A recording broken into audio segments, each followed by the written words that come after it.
United عرب امارات نے پاکستانیوں کے لیے ویزوں میں مزید سختی کر دی۔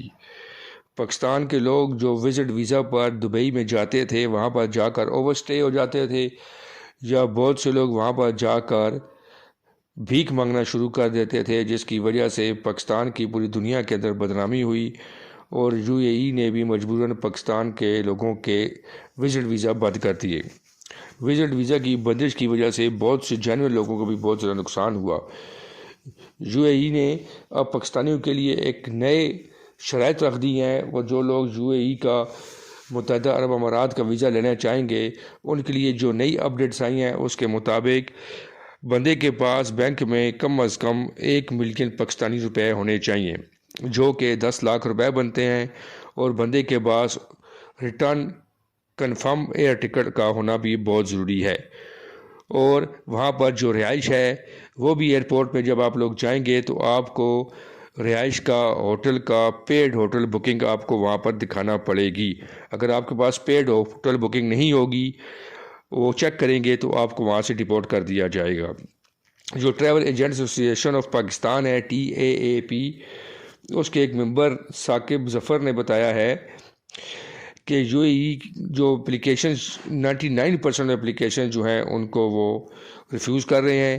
جس کی وجہ سے بہت زیادہ پریشانی کا سامنا کرنا پڑ رہا ہے۔ اب انہوں نے جو نئی شرائط رکھی ہیں اس کے مطابق جو شخص بھی یو اے ای کا ویزا اپلائی کرے گا اس کو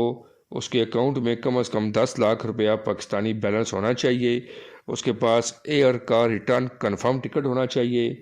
اور اس کے پاس ہوٹل کی کنفرم پیڈ بکنگ ہونی چاہیے، تو تب اس کا ویزا لگے گا۔ اور ویزا اپلائی کرنے کے لیے یو اے ای نے جو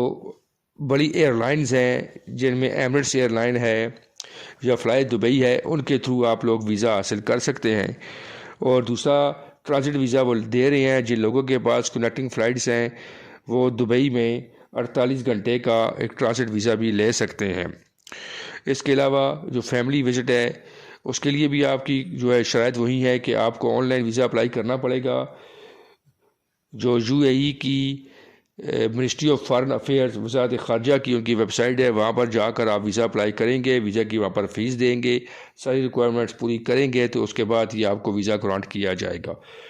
دبئی ایک ایسی جگہ تھی جہاں پر جس بندے کے پاس تھوڑے سے پیسے ہوتے تھے وہ دبئی چلا جاتا تھا، لیکن ہمارے ملک کے اپنے لوگوں کی ان غلط کاریوں اور ان کی گندی عادات کی وجہ سے پورے پاکستانی کمیونٹی جو ہے، پورا پاکستان جو ہے اس مصیبت میں پھنسا ہوا ہے کہ لوگ جاتے ہیں وہاں پر جا کر خیر مانگتے ہیں، وہاں پر جا کر بھیک مانگتے ہیں، وہاں پر غلط کاموں میں ملوث ہوتے ہیں، اوور سٹے کرتے ہیں، اور ان کے جو قانون ہے اس کو نقصان پہنچاتے ہیں، وہاں پر ان کے سسٹم کو خراب کرنے کی کوشش کرتے ہیں، جس کی وجہ سے آج پورا پاکستان اس مصیبت میں مبتلا ہے۔ اور اب ان کی جو یہ کنڈیشنز ہیں جو ان کو پورا کرے گا اسی کو ویزا ملے گا۔ بہت شکریہ۔